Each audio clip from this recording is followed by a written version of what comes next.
I am Kesten Rono, and today is day 162 of the Course in Miracles. Here we are, sharing the blessing of forgiveness and connection. If you believe it, may you feel the chi, the energy of life. Reviewing Principle 22. Miracles are associated with fear only because of the belief that darkness can hide. You believe that what your physical eyes cannot see does not exist. This leads to a denial of spiritual sight. You believe that what your eyes cannot see does not exist. Your physical eyes cannot see does not exist. This leads to a denial of spiritual sight. Yeah, there's something else going on here. And it's in the invisible relative to what you know in the physical. But there's something between those spaces. And it's not for you to think about, it's for you to feel about. Miracles are associated with fear only because of the belief that darkness can hide. And what were we saying recently? I am at home. Fear is the stranger here. Oh.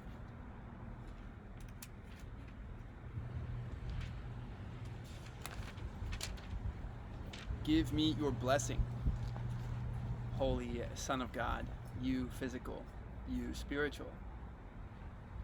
I would behold you with the eyes of Christ and see my perfect sinlessness in you. May you have permission, may I have permission to see the innocence, the light, and therefore the love within each of us. To find our commonality, recognize our minds as one, and appreciate this oneness. Lesson 162 looks familiar. I am as God created me. I am as God created me. You are as God created you. Please think on yourself and repeat after me. I am as God created me.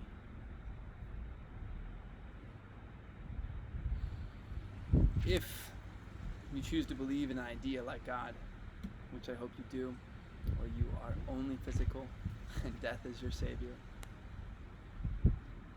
then this statement is just simple truth. You are as God created you. And however that is, whatever that is that you may notice, especially as you let ideas of angst go, and feel however you are, and notice whatever there is to be noticed as it is to be you noticing. Then it is just simply true that of course you are as God created you, and so be it. Even if someone tells you that doesn't exist in your physical science, if you can feel it, is that not part of your experience? Are you lying to yourself, or is this a truthful idea? Is it leading you in a loving way? So be it. You are as God created you. I am as God created me.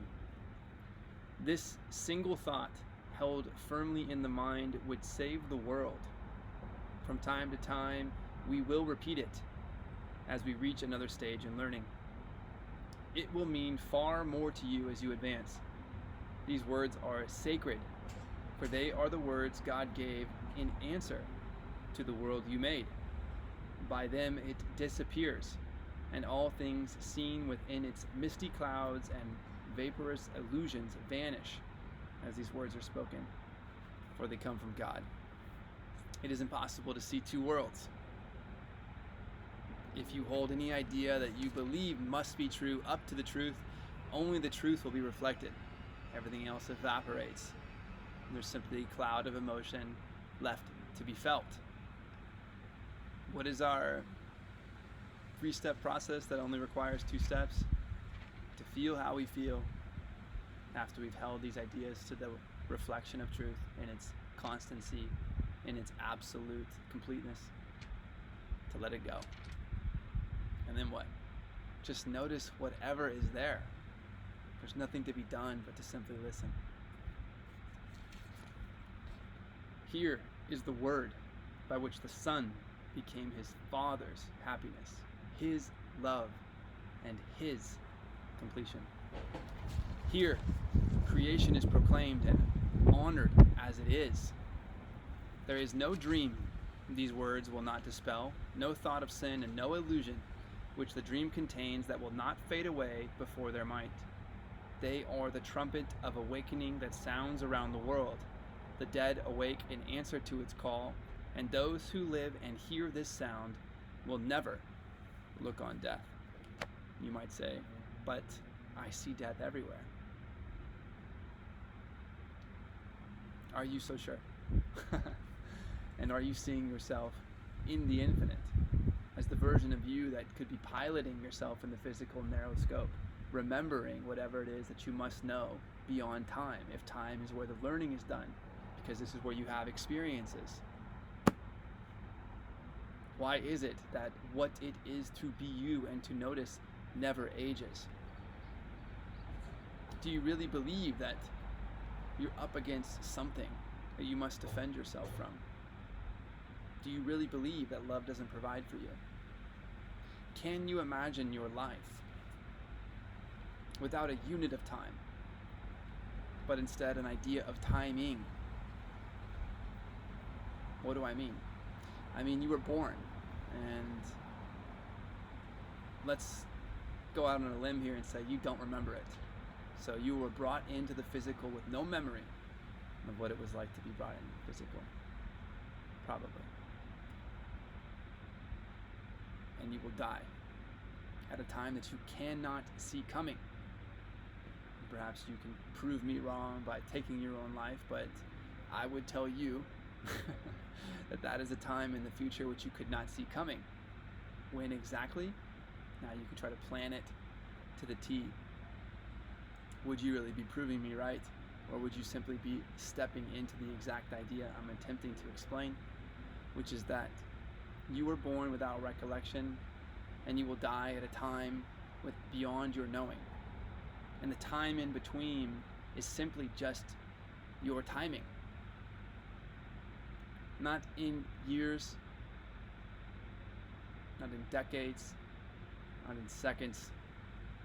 Regardless of how long, if you can imagine what it is to be yourself, everything that ever is within this cycle.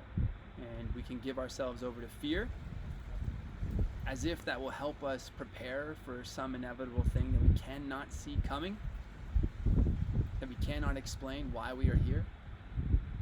Or we can give ourselves over to love and say, wow, what a wonderful opportunity to be able to declare things physical and inspect them amongst the infinite. From this lens, whether you are like my grandmother and lived into your 90s, or you feel your life is taken too early, or you can imagine being a child that didn't get a chance to grow up. From the perspective of whatever it is to be like these things, each is subject to its own timing, not compared to each other, but in the only way that it can experience them. You and I are the same. Do you really, really, really insist on believing that in your timing you're not perfectly provided for? However the end comes, whatever that is the end of your timing in time. What if you could grasp this idea without attempting to wrangle it and think too hard about it? That you could just be grateful for your timing and open to forgiveness to notice your light. That however it is that you are here with gratitude to your parents in the physical and gratitude to God for your consciousness. And it is simply true that you will make it to the end of your timing, that you are absolutely provided for in love for your slice of experience. This will always be true. And if it is that you were possibly before you were born, or that after you were born there is some amount of time that you were before your memories really started to kick in, and even though you can remember so many things, there are so many times or moments between those memories which you simply do not remember. And even if there is a factual recording of exactly how they happened, I would imagine that your memory does not remember them factually as they happened. And the infinite open future could be anything, and therefore, if you were like me, you have been fearful of the unknown until you realize that you are the point on the path that all of it comes into being. And all along the way, you never really were in the past, and you never really are in the future, and you're always here, and you're always provided for, even if you cannot notice it, from the very moment that you are here to the very moment that you are not here. And whatever it is that you are that is noticing, that you might be able to accept your love and timing and gratitude and forgiveness here, now, whatever it is that you are, is the thing that we recognize is not the body that we bury and mourn and attempt to protect along the way.